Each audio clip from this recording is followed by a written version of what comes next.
Very familiar with Jim Braude, who is the executive director of the Tax Equity Alliance for Massachusetts. TEAM, it's called. That's the acronym.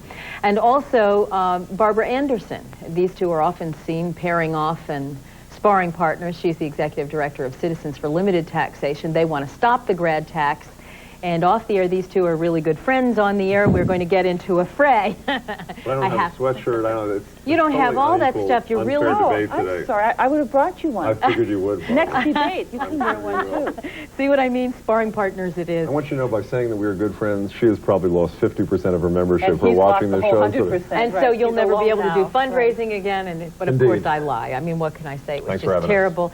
This is one of those things that why question 6 and 7, first of all, people are asking. Why not just say the graduated income tax, a yes or no? Well, actually, question 6 is a constitutional change that would say, and this is the language, low and middle income taxpayers shall pay at a lower rate than higher income taxpayers. Why not just that? Because a constitutional amendment has been on the ballot 4 times in the past. I often say it's lost. Barbara would say it's been crushed, and it has been crushed. And our analysis as to why it lost was because people were really being asked to buy a pig in a poke. Do you support the constitutional amendment? Well, maybe, but who's rich, who's poor, whose taxes go up, whose taxes go down? Question 7, for the first time, is a companion question that will tell every voter as they enter the polling booth exactly how they'd fare under the graduated income tax. And when you ask me the question in a minute, I'll tell you how they'd fare. And how they'd fare, yeah. How did you know? See, we get into these almost push-button situations. So it's something, a graduated income tax, the change in the Constitution. Is that also frightening? Yeah, it has something to do with a country western song called What Part of No Don't You Understand? See, 4 times, as Jim said, the voters have said no to a graduated income tax. They were going to say no again to question 6, which is simply a graduated income tax that gives the legislature the power to do whatever it wants with our tax rates. Just like it has the power under the current tax system. Excuse me. And then, so what they had to do in order to get a vote, since they knew they couldn't get a vote on the graduated income tax, they never could before, is they've created this thing called a tax trap, which is why I'm wearing the T-shirt. The trap is question 6, which is the constitutional amendment, the permanent constitutional amendment that gives the legislature the power to set the tax rates at whatever they want. And question 7 is the bait in the trap. All the tax cut goodies that lure people into that trap and do what they would never do in the past, which is vote for a graduated income tax. Barbara and I actually agree on a couple of things here, but let me just try to clarify. Oh, you don't want to ruin the show by saying that. But I will. There's a but. There's always a but. A couple of things about what Barbara said. First of all, the concept of a graduated income tax has generally been supported in this country. How many of the states? 35 of the 42 states with an income tax have a graduated income tax. The federal government, virtually every Western nation. Why is question 7 on the ballot? It's not a trick, as Barbara suggests. It's basically to tell the voters, we're going to explain to you, we're going to respectfully tell you what this will mean, and let me tell you what it means. You both probably know I rarely quote Bill Weld, but let me do it. In October of 1993, Jeanine, his Department of Revenue did a study of this horrible question 7. And what he said was that 92% of the people will pay less, 8% will pay more, and as a result, it's, quote, virtually revenue neutral, which means no cop taken off the beat, so no teacher out of a classroom. But let me continue. Revenue neutral. Yeah, according to the government. Okay, quickly, let me continue. Time for rebuttal. Just one more second. Every family making less than $102,000 a year, every single person making less than $62,000 will pay less. Again, according to our lead opponent, the governor. That's pretty compelling. Not true. Then correct. Governor Bill Weld. No, what he said is not true, Jeanine. Governor Bill Weld does not support the graduated income tax. He's against it. You most certainly did. You said according to Bill Weld, it is not Bill Weld. It's the Department of Revenue. Bill Weld said, and the quote that I've got and the only quote he's given is, somehow I don't think the people in Massachusetts are going to trust the Massachusetts legislature to set their tax rates. That's Bill Weld's Barbara, position. did the facts I said... Wait. Revenue neutral comment come in. 44, I don't know. The Department of Revenue report says it's a $44 million tax increase.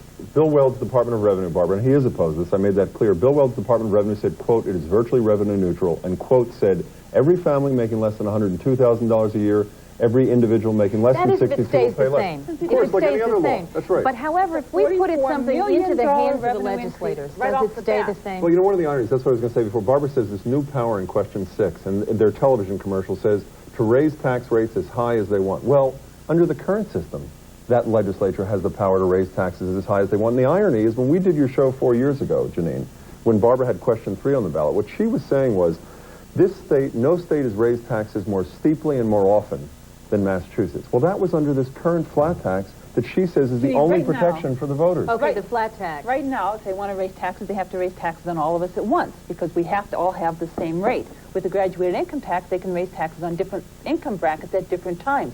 The reason 35 other states have a graduated income tax is their constitution doesn't protect them from it. We have a constitution that says you will not have a graduated income tax. It also says you can't have local option income taxes. Well, let me They're ask going to about the change all of specifics that. then. Let me ask about the Say, though, but a specifics. constitution One- that says, just one thing, a One moment. constitution that says that people making $20,000 a year, Jeanine, shall pay at the same rate as millionaires. Barbara's defending that Okay, system. well, we're going It's to come back and indefensible. talk It's not about true. that. What happens We're going in to this talk state? about that and the specifics of how it happens, but quickly in closing, does it mean that, for instance, the legislature will turn around and say, okay, if you make $120,000 or more, this week we're going to give you a different set of taxes. Next week we'll do the 65 and up, and the following week we'll just leave everybody else alone. So we won't have a concerted effort or voice that's going to cry out at the same Divide time. and conquer us. That's the beauty of a graduate income tax for politicians and people like Team who are made up of the public employee union leaders and the welfare lobbyists who always want more of our money. Okay, but who's going to really find it fair? I mean, are the rich going to get richer, keeping a flat tax across the board, and are the poor going to continue to suffer? We're going to look into that, so stay tuned. We'll keep the focus on the grad tax, tax equity, or a tax burden.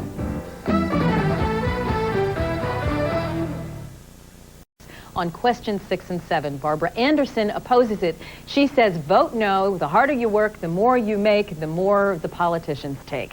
That's her theme. Your theme is that when they take it, at least there's going to be equity Right, it should be based for on all. ability to pay. And again, as I said before, this is the norm in both the United States and the country. There are two things Barbara said that I want to respond to. One, she continues to say, you know, they're made up of people who lobby for poor people and public employees. Guilty, and we're proud of it. What she never says is the Mass Council of Churches, the American Association of Retired Persons, the Mass Teachers Association, because she knows, a la Ronald Reagan and That's Bill not Weld, true. I see beat the up on Mass poor Teachers people. Association all the time. beat How up much on time poor do I people. have here? You want the Fine. whole list Second thing. of all their people who All can right. do public In trust? I'll terms of- sit here and give the whole list if Jim wants to hear the whole list of all the people in his organization who feed at the public Like those trough. horrible seniors and religious leaders, they're all at the public Oh, don't trough, tell us aren't they, about Barbara? senior citizens. Senior citizens, you've been lobbying against senior citizens. Who was opposed to cutting that unearned income tax for senior citizens? Team members. Who was opposed As soon to as I can cutting the respond to this, estate let me know, tax? Jeanine. All right. Team members.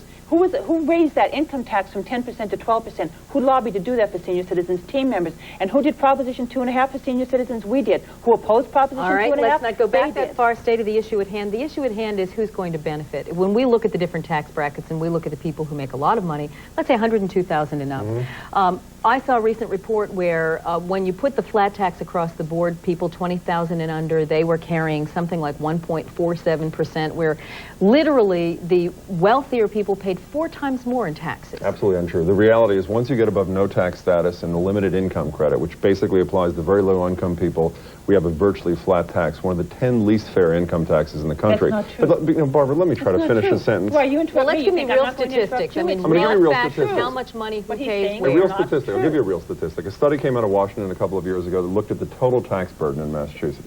The lowest quintile, that's average families of 4, the bottom fifth, averaging $21,000 a year, pay twice as much of their income to all state and local taxes as millionaires do in Massachusetts. Middle income people averaging $53,000 for a family of 4, 1.5 times as much of their income to all state and local taxes as millionaires. The reality is, you know, Barbara was saying who's behind us. 94%, Jeanine, of the funding from the opposition to this question comes from corporate treasuries, even though this will not affect the tax burden of any Jeanine, the business two by a biggest- nickel. the reason, two biggest Barbara, checks- can I you can't talk finish through this the whole sentence? show. No, Okay, you can't.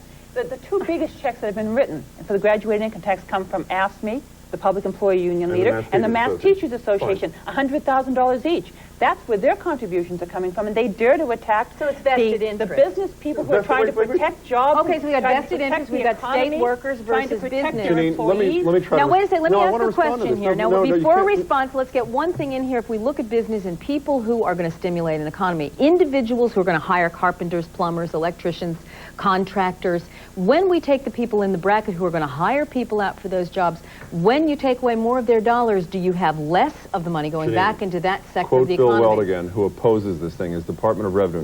92% of the people pay less. The inference from those who oppose this is the only people who spend money, the only productive people, are the wealthiest 8%. My experience has been that middle-income people, in whose pockets this plan will put $600 million, spend their money quickly See, and locally. this is why it's so Quickly Okay, and so locally. are they going to So have good more for money in local their economy. pocket? Literally. Who? I mean, Barbara, Of are course not. middle-income The legislature people... will come in with question 6 and raise taxes on the people who have the money, Well, which you're is the talking middle about the class. hypothetical after the fact. Now, are we talking about the fact that after this goes to... I'm You're talking about literally the question day 6. after... Question Literally 6. the day after. Literally the day after, the legislature can come in and change the rates and go after who they're really after, which is the middle class. That's where the money is. That's why you have to know who they are and what they've done in the They past. go after the middle They've class? always attacked the middle Why class. is They've it always always the middle raised class? taxes on the middle class. Barbara, Because if they that's where try to- everybody is. if they There try are to very tax the few middle- rich people in this state. Unbelievable. I mean, 8% of the people, I don't worry about the rich. They can take care of themselves. They can hire accountants. They can leave the state. It's the middle class that's going to get hit with the tax Okay, the increases. middle class, but you're Just saying as the they have day in the past after, when the they've day raised after this taxes. passes, not literally as it stands on the books, as it's voted in. The day after this passes, the legislature can come in Okay, and but you're change the saying rates. that prior to and the have it point, in- no. Would, what's the Prior to the story? point, no. What is the answer to the question? I'm saying as it stands, the day that it passes, It's a law. It's absolutely a law. But it'll be law, but who, what about the middle-income person? just with two things, We're going to be Jeanine. saving all Which- of these dollars Which to the legislator middle-income? do you know who is masochistic, who says, I have a great idea. The You really voters want me have- to name the any? voters have just approved the tax cut for 92% of the people. I've got a great idea that'll help me get reelected. Let me eviscerate that thing. Let me raise taxes on all those people who just voted themselves a tax break. It is politically ludicrous. If you look at the record in the All right, let me finish. All right, If let you me look at ask the you, record I know in the, then, exactly what they'll if do. we're voting ourselves a tax break in the middle-income You're probably bracket, not, which but we most all people are, yeah. find ourselves in the graduated Yeah. income tax, if we'd literally do that by voting yes on 6 and 7, then why would it be in the best interest of the teachers, of the state workers, to take less? Are they literally lobbying to have less? You misunderstand the proposal. One, it's revenue neutral, again, according to the governor. It isn't revenue neutral. That's Two. not true. But why would they be lobbying for Because they're something going to that get a would tax be... break. They're going to get a tax break, pure and simple. That's all it is. It's not the fact Pure, that and their let me- job security will be It's virtually assured. revenue neutral, according to the Department of Revenue. It doesn't raise or lower taxes. But secondly, That's not true. they are supporting it in part because they believe in fairness, and in part because they're going to get a tax cut. As I said before, 94% of the opposition's money comes Gee, from they corporate never supported treasuries, tax cuts from before. CEOs What who are do they making... know? What do they know that we No, don't but know? no, this is, she said it twice. They I want aren't to going speak to to all it. do the Barbara, you said it. CEOs. Now, when you talk about revenue neutrality, are we going to have to come back to that, I think? Revenue neutral, the ball's in your court. We'll stay with the pros and cons of the grad tax and a change in the Constitution to allow it, so stay tuned. Go together. At issue is the grad tax. 6 is there to change the Constitution, to pass it. 7 describes to you all of the provisions that it will provide. My worthy opponents are Barbara Anderson and Jim Braude. And Barbara, the ball's in your court, and we're talking about, is this really revenue neutral? Well, of course, and first of all, it isn't. Even the Department of Revenue says it's a $44 million tax increase. Secondly, once you have the local option taxes and the payroll taxes and the commuter taxes that are allowed by question 6 if this passes, then you're going to have a huge surge in revenue coming from working class people. All right, give me examples of those.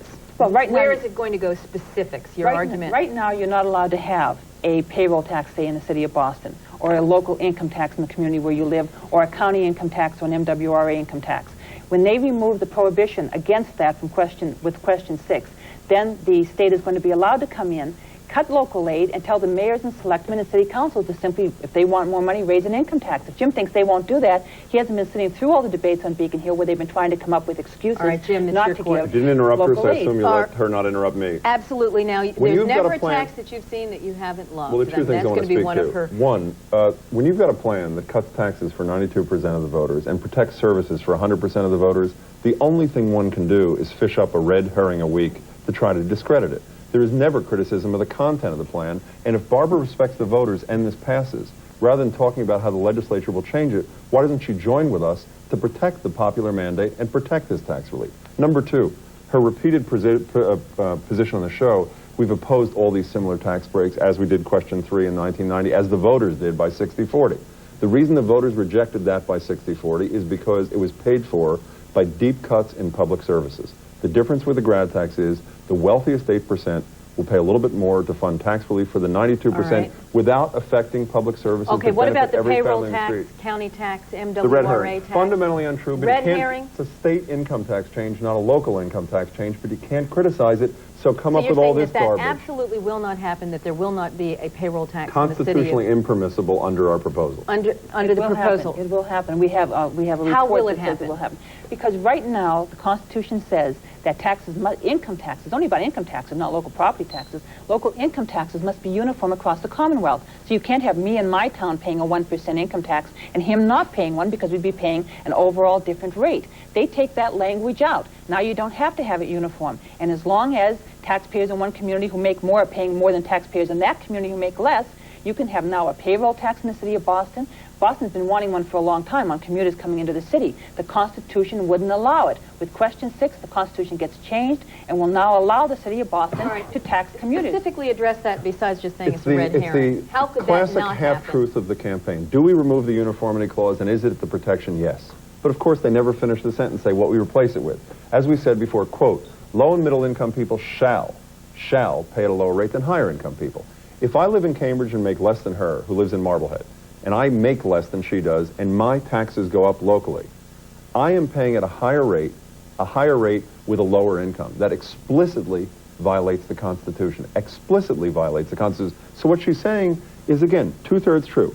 Uniformity protects the voters, uniformity is removed, but as with every single other argument from this business-funded opposition, they never finish the sentence, that's my job. I'll finish it. That simply isn't accurate, because local taxes are done community by community. And as long as wealthier people in Cambridge pay more than Jim does, or he pays more than people who earn less than he does, and as long as I pay less in my community than people who earn more than I do, that satisfies the Constitution. And at that point, the city of Boston can come in and charge a commuter tax on all of us who work in the city. Well, you're opposing tax relief for 92% of the voters. That's as good as you can do, Barbara. That's a pretty good argument. Why would an organization called Citizens for Limited Taxation, that has fought for all these same tax cuts, why would we be so passionately opposed to them? Because the rich executives who are funding your campaign are going to see their taxes go up, period. No, it's because people like me and my parents who own a mom-and-pop hardware store and people I know who work hard could be taxed at a higher rate under Question 6 if they work overtime, if they work 2 jobs, if they get a pay raise. All right, what about the person who works overtime care and about? gets The a pay rich raise? executives will take care of themselves. Barbara and I did a debate about 6 months ago where a guy in the back of the room said, I make $20,000 a year. And Barbara, if I go out and get a second job, I don't want people like Braude taxing me at a higher rate. My response to that gentleman, who was very angry, is, under our system, if your second job pays you $80,000 a year, you'll be pumped into the higher bracket. You should pay at a higher rate. Again, the brackets say if you are a couple making less than $102,000, you pay less, not more. Okay, if you're a single person less couple, than 62 and you make less than 62, if you pay less. If you have a policeman who's working a full-time job and then he works a paid detail and works overtime and makes more than that puts him into a $100,000 higher tax bracket, or more than 50,100, I believe. If he's a single person, then fine, then he should pay a little bit more. Why should he? Because he's working harder than everybody else? Why should he be paying at a higher rate because he is putting in all these extra hours? Barbara, my mother was a secretary in Philadelphia when I grew up. up. She makes the most money she ever made was $21,000. She worked 3 jobs. She's the hardest working person I've ever known. If she lived in Massachusetts today, she would pay dramatically less under the graduated income tax. You don't know that. All right, but what about the person who does have the incentive? If they go over $102,000, they're going to pay more. But it's not. You know, the notion. But that's going to be the markup point. Janine, Is that going to be the markup how point? many people do you know? How many $40,000 incomes How many people do you know who say, "I've got a new second job. It's going to pay me $100, but because I've got to pay an extra penny or two on every dollar because of this grad tax, I'm going to turn down the 98 cents that will go into my savings account." They should be committed if that's their position. Well, let's look at that. All right, here's what, let me give you a hint. Go to New Hampshire to save a few cents on the sales Well, tax. they will do that. They will do that, and they may pay higher taxes on real estate. Someday they may have kindergarten up there, too. The fact is that when we look at the married couples and how this is going to impact people in real everyday existence, we're going to look at some final arguments and how it's going to impact you. We'll present those to persuade you. Do you prefer a flat tax or a grad tax? Each have a job at $40,000 each. $40,500, yes. Okay, $40,000. How will this impact them? Under their proposal, under Question 7, they're suddenly rich. They're the rich that we're going to get, and they will have to pay on that extra income at 8.8%, the next rate up. So it's 8.8, where they're now paying 5. 5 point. They're paying 5.95 right now, so it'll go up to 8.8. And 12 on their unearned income. This is an historic moment. I hope you're going to mark it. I am. We agree. If that couple out enters, of the chair I go. let me just say, if that couple enters the top 8%, it is absolutely true. They're going to pay more under the graduate income tax. Let's go home. Let's go home. Well, they're richer than the 92% who are below them, Barbara. But how many people, the average person, or many average people, sometimes you'll have the husband who's working 2 jobs at 20, the wife may be working 2 jobs at 20. Let me tell you something interesting. Well, I said before that every couple under 102 pays less. Some above also pay less. Bill Weld, last April, filed his tax return. The Boston Globe sent it to me and said, can you analyze how he'd do under the grad tax? Much to my embarrassment, he would have paid $3,000 less because he made more as an investor than he did as a governor. Because we eliminate that double tax, 12% on unearned income, even the Wells of the world, if they're investors in this investment-friendly proposal, so now he's in pay less. world. So why does he want to tax those two working people earning $41,000 to give Bill Wells a tax break? To give 92% of the people a break. So tell me why that's not going to happen. Because 92% of the people, if you gave them enough of a tax break and paid for it by giving 8% a tax increase, is that 8% just going to sit around and take it? Yes. No, they're going to hire accountants, or they're going to hire lobbyists to get deductions for themselves and special interest for themselves, or they'll simply stop creating jobs. That's what one of your leaders said the other day. All right, the impact on business in closing, what she raises now, the impact on business and business people. I realize it's personal, but at the same time, those persons go out and they spend the biggest dollars for services. Let me say two things about it. One, we all agree this will not raise the taxes of any business by a nickel. No, but business people. Business people. It's not a business tax. No, I'm talking about personal expenditures. If I want a new kitchen. Small business people, for example. The vast majority of small business owners are just like their customers, firmly in the middle class, struggling to survive. Most are part of the 92%. And middle class Most will is pay how much less. one individual making middle class is An individual under making 62, a family under 102, if they're a small business owner in that income category, which most of them are, they too will pay less. And their customers walking in the door who are getting the $600 million in tax relief will have also more to spend. So what he's saying is they have more dollars in closing. Small businesses, many small businesses pay their income taxes on their personal tax. They could have an increase of up to 65% if they're successful in a given year. Give me an example, please. So what they'll have to do is... Barbara, an example. An organization like my mom and pop hardware store that my parents had. If they do good in 1 year and they want to hire another employee, but are taxed before the end of that year on a higher bracket because they've had a good year, they are penalized for the fact that they put in, as my parents did, 7 days a week in that business. Penalized if they're part of the top 8% and they help the 92% at the bottom, including those small business owners who are struggling to survive. That's what ability to pay and equity is all Small business owners who are about. struggling to survive are not the ones creating jobs. The major concern here for us is what Paul Tsongas said, that this is another thunderbolt of anti-business ideology, which is the last thing this state needs. And Paul Tsongas in a debate the other day turned to our lead business supporter and said, I know a business guy, if this passes, who's going to move to North Carolina. Our supporter turned to Paul Tsongas and said, Paul, North Carolina has a graduated income tax, period. Oh, yeah, but North Carolina has limitations on its graduated income tax. Theirs is completely open-ended. There's no limit to how high the tax rate can go. There's no limit to how many exemptions there can have. There's no indexing for inflation in Question 6. There's no protection at all in Question 6, and if voters vote for it, then they're going to get taxed, all of us, 92% all right, so and all. questions 6 and 7, Jim urges you all to vote yes, and Barbara says no. If we win, can I get one of those sweatshirts? You actually You can have it right now if you promise to wear it for the rest of the Thanks campaign. very much, Barbara. Actually, on the air, this might be quite a promise, and our ratings will go up. Special thanks to my guests for joining us tonight, making it such a racy show. Thank you for joining us, too, with this edition of At Issue. I'm Jeanine Graf. Good night.